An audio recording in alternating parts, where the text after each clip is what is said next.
Hi, boys and girls. It's Mr. Fallon, and welcome to Spot Run Storytime. Boys and girls, so exciting. We are starting our brand new book. Our brand new book is called Wayside School is Falling Down. We're on chapter 1. It's called A Package for Mrs. Jules. Get up, get spot running, and let's go. Louis, the art teacher, frowned.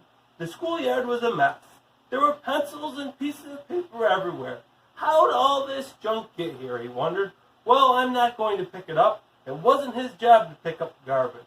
He was just supposed to pass out the balls during lunch and recess. He also made sure the kids didn't kill each other. He sighed, then began cleaning it up. He loved all the children at Wayside School. He didn't want them playing on a dirty playground. As he was picking up the pencils and pieces of paper, a large truck drove into the parking lot. It honked its horn twice, then twice more. Louis ran to the truck. "Quiet," he whispered. "Children are trying to learn in there." He pointed at the school. A short man with big bushy hair stepped out of the truck.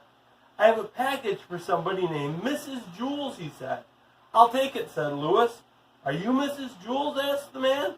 "No," said Louis. "I have to give it to Mrs. Jules," said the man. Louis thought for a moment. He didn't want the man disturbing the children. He knew how much they hated to be interrupted when they were working. "I'm Mrs. Jules," he said. "But you just said you weren't Mrs. Jules," said the man. "I changed my mind," said Louis. The man got the package out of the back of the truck and gave it to Louis. "Here you go, Mrs. Jules," he said.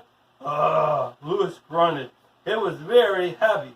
The word fragile was printed on every side. He had to be careful not to drop it. The package was so big Louis couldn't see where he was going. Fortunately, he knew the way to Mrs. Jules' class by heart. It was straight up. Wayside School was 30 stories high with only one room on each story. Mrs. Jules' class was at the very top. It was Louis's favorite class. He pushed through the door to the school, then started up the stairs. There was no elevator. There were stairs that led down to the basement too, but nobody ever went down there. There were dead rats in the basement. The box was pressed against Louis's face, squashing his nose. Even so, when he reached the 15th floor, he could smell Miss Mush's cooking in the cafeteria. It smelled like she was making mushrooms. Maybe on my way back, I'll stop by Miss Mush's room and get some mushrooms, he thought. He didn't want to miss Miss Mush's mushrooms. They were her specialty. He huffed and groaned and continued up the stairs. His arms and legs were very sore, but he didn't want to rest.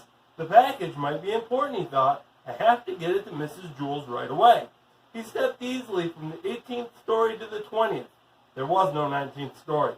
Mrs. Jarvis taught the class on the 19th story. There was no Mrs. Jarvis. At last he struggled up the final step to the 30th story. He knocked on Mrs. Jules' door with his head. Mrs. Jules was in the middle of teaching her class about gravity when she heard the knock. "Come in," she called. "I can't open the door," Louis gasped. "My hands are full. I have a package for you." Mrs. Jules faced the class. "Who wants to open the door for Louis?" she asked. All the children raised their hands. They loved to be interrupted when they were working. "Oh dear, how shall I choose?" asked Mrs. Jules. "I have to be fair about this." "I know. We'll have a spelling bee, and the winner will get to open the door." Louis knocked his head against the door again. "It's heavy," he complained, "and I'm very tired." "Just a second," Mrs. Jules called back. "Allison, the first word is heavy." "Heavy," said Allison. Heavy, heavy. "Very good. Jason, you're next." "Tired." "Tired," said Jason. Sleepy. Tired. Louis felt the package slipping from his sweaty fingers. He shifted his weight to get a better grip. The corners of the box dug into the sides of his arms. He felt his hands go numb. Actually, he didn't feel them go numb. "Jenny, package." "Package," said Jenny. B-O-X. Package. "Excellent," said Mrs. Jules. Louis felt like he was going to faint. At last, John opened the door. "I won the spelling bee, Louis," he said. "Very good, John," muttered Louis. "Aren't you going to shake my hand?" asked John. Louis shifted the box to one arm, quickly shook John's hand and grabbed the box again, and staggered into the room. Where do you want it, Mrs. Jules, he asked. I don't know, said Mrs. Jules. What is it? I don't know, said Louis. I have to put it down someplace so you can open it. But how can I tell you where to put it until I know what it is, asked Mrs. Jules. You might put it in the wrong place. Louis held the box as Mrs. Jules stood on a chair next to him and tore open the top. His legs wobbled beneath him. It's a computer, exclaimed Mrs. Jules. Everybody booed. What's the matter, asked Louis. I thought everyone loved computers. We don't want it, Louis, said Eric Bacon. Take it back, Jack, said Terrence. Get that piece of junk out of here, said Mauricia. Now, don't be that way, said Mrs. Jules. The computer will help us learn. It's a lot quicker than a pencil and paper. But the quicker we learn, the more work we have to do, complained Todd.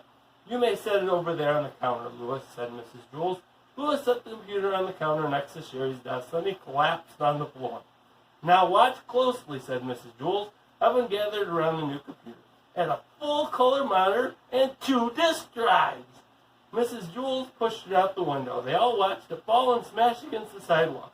See, said Mrs. Jules, that's gravity. Oh, now I get it, said Joe. Thank you, Louis, said Mrs. Jules. I've been trying to teach them about gravity all morning. We've been using pencils and pieces of paper, but the computer was a lot quicker. Hilarious. Boys and girls, could you have carried that heavy box up the stairs? All right, our steps for today. Tune in tomorrow morning for an episode of Spot Run Storytime, and we're going to move on to Chapter 2. Chapter 2 is all about Mark Miller. I wonder who that is. We'll find out tomorrow. Have an awesome day. We need the monk.